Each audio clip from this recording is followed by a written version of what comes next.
प्रधानमंत्री नरेंद्र मोदी के जन्मदिन के अवसर पर पूर्व भाजपा सांसद और भारतीय कुश्ती संघ के पूर्व अध्यक्ष ब्रजभूषण शरण सिंह ने गोंडा में छात्र छात्राओं के साथ यह दिन खास अंदाज में मनाया।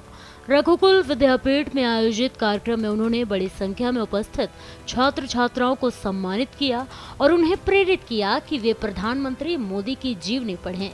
ब्रजभूषण शरण सिंह ने मीडिया से बात करते हुए कहा कि मोदी जी का जन्म एक सामान्य परिवार में हुआ, लेकिन आज उनकी गिनती न केवल भारत बल्कि पूरी दुनिया के प्रमुख नेताओं में होती है।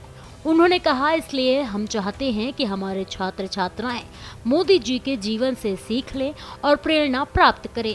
प्रधानमंत्री नरेंद्र मोदी के जन्मदिन के अवसर पर विपक्ष द्वारा इसे बेरोजगारी दिवस बताने पर उन्होंने कहा कि विपक्ष अपनी सोच में खोया हुआ है।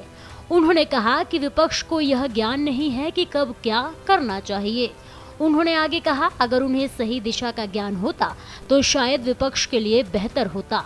इसके साथ ही राहुल गांधी और अखिलेश यादव द्वारा जन्मदिन की बधाई देने पर उन्होंने कहा कि इसके लिए उनका धन्यवाद किया जाना चाहिए, क्योंकि कम से कम परंपरा का निर्वाह हुआ है।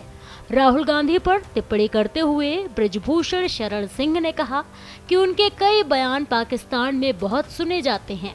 उन्होंने कहा, राहुल गांधी पाकिस्तान में प्रिय नेता हैं, क्योंकि उनके बयान पाकिस्तान के लोगों को पसंद आते हैं।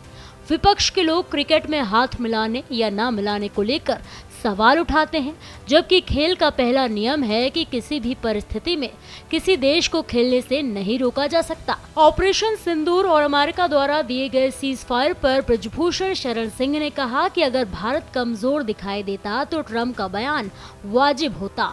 उन्होंने कहा कि मोदी जी ने हर देश को सलाह दी, लेकिन इसे मानना या न मानना हर देश का अपना निर्णय है।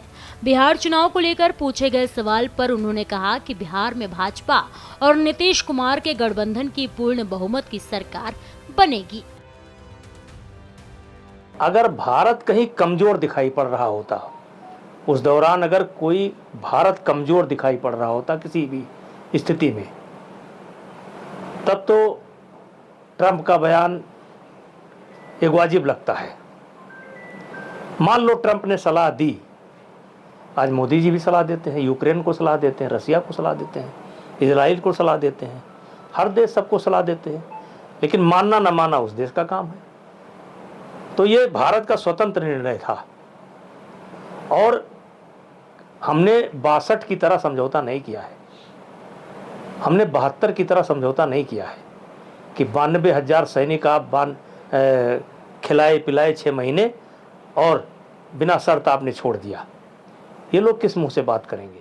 फिलहाल के लिए इतना ही। ऐसी ही और भी खबरों को देखने के लिए देखते रहिए भारत एक्सप्रेस यूपी का डिजिटल प्लेटफॉर्म।